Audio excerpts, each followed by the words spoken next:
Smart Ideas, la bonne idée du jour, elle est signée Paul Rodriguez. Bonjour, bienvenue.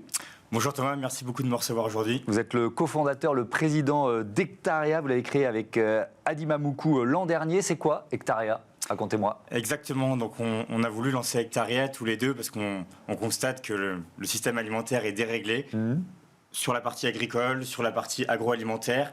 Et donc on a voulu en fait avec Hectaria reconnecter les particuliers avec les agriculteurs qui les nourrissent. Et donc on a créé en fait une plateforme qui permet d'investir en quelques clics dans la terre agricole, très simplement pour les particuliers. D'accord, donc si moi j'ai quelques centaines, milliers d'euros, il y a une mise minimale. Comment ça marche en fait? Oui, exactement. Donc on a mis 500 € comme mise minimale sur la plateforme pour permettre d'investir. Et en fait, c'est vraiment quelque chose qui est stratégique à la fois pour les particuliers. On voit qu'il y a beaucoup d'éco-anxiété dans la société maintenant. Et donc ça leur permet d'investir durablement leur épargne avec quelque chose de concret. Et côté agriculteur, en fait, on a également de nombreux besoins, notamment en capitaux, pour financer la transition agricole. Et il y a plusieurs défis, donc je reviendrai dessus après, qui sont surtout le renouvellement générationnel dans le secteur agricole. Bien sûr. Si on rentre un peu dans le détail, comment ça aide les agriculteurs? C'est-à-dire pour cette partie-là, qu'est-ce qu'ils récupèrent comme capital? Comment ça s'intègre finalement à leur entreprise à eux? Oui. Déjà sur le système agricole, comment il fonctionne, on a déjà 60% des terres qui sont en location en France. Donc c'est un système existant. Et en fait, il y a deux défis majeurs qui attendent le monde agricole dans les années à venir. C'est donc le renouvellement générationnel. Vous avez dans les 10 prochaines années 50% des agriculteurs qui vont partir à la retraite.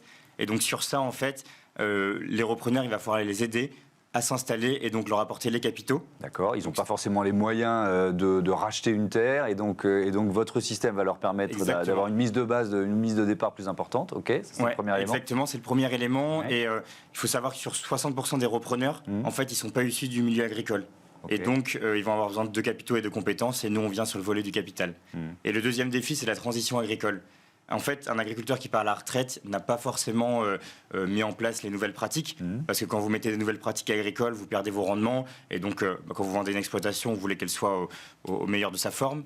Et donc, celui qui s'installe doit aussi prendre ces coûts-là à son compte.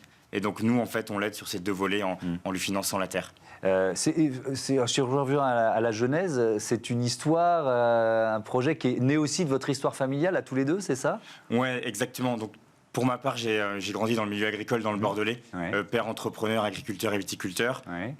Et donc, j'ai vraiment toujours été ancré dans ce milieu-là. Et donc, j'ai voulu y revenir tout simplement. Et mon cofondateur, Adim, lui, son père est agronome.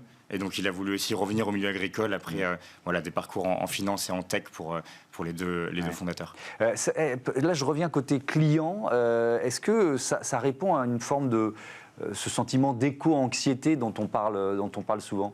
Oui, exactement. On le sent dans la société, dans le débat de tous les jours, au café, au déjeuner. Ce sujet revient tout le temps. Et donc, on a besoin en fait de mettre des actions en face concrètes. Et donc, via cette plateforme, finalement, en quelques clics, la personne, elle peut avoir 2 arts d'amandier, 2 arts de vigne, 2 arts de maraîchage, et elle peut se reconnecter avec des agriculteurs concrètement et voir un peu ce qu'ils font au quotidien. Parce que nous, on est convaincus qu'il y a un fossé qui est trop large entre ce que fait l'agriculteur et, on va dire, la réalisation écologique qu'a le particulier, qui est assez loin de la réalité du terrain, qui est très complexe et qui mérite d'être tout simplement plus mis en avant. On est sur quel rendement ? L'argent que je vais investir, combien il va me rapporter? Donc sur ça, effectivement, il y a l'aspect impact, dont on a pas mal parlé, mais il y a l'aspect rendement qui est très important. Sur le rendement, il y a 2 parties. Il y a la partie des loyers qui sont versés par l'agriculteur, qu'on appelle fermage dans le milieu agricole. Et donc là, vous avez cette partie qui est versée, donc qui alterne entre 1 et 4% en France selon on va dire, le type de plantation et la localité. Et ensuite, vous avez la plus-value que vous pouvez réaliser. Parce qu'en fait, investir dans la terre, c'est un peu comme investir dans la pierre. Vous avez votre loyer et vous avez la plus-value à terme. Et sur la plus-value, si on regarde en France, sur les 10 dernières années, la terre a pris 4% de valeur en moyenne. Donc on est sur un actif qui est finalement super intéressant, mais qui à date n'a pas été démocratisé pour permettre aux particuliers d'investir. Vous en êtes où du projet? Les premières inscriptions, on peut s'inscrire sur le site, c'est ça? Oui, exactement. Donc on a une liste d'attente qui a été lancée donc sur notre site hectaria.io. Et donc le particulier peut s'inscrire et en fait il y aura un accès en exclusivité au premier terrain après l'été sur la plateforme. Donc ça démarre en septembre pour de bon. Oui, exactement, après l'été. Des terrains un peu partout en France, vous savez déjà dans quelle région vous allez démarrer? Oui, on a plusieurs régions dans lesquelles on étudie des dossiers de façon assez poussée maintenant. On a un ancrage fort dans le Grand Ouest de la France par mon réseau et celui de mon cofondateur également.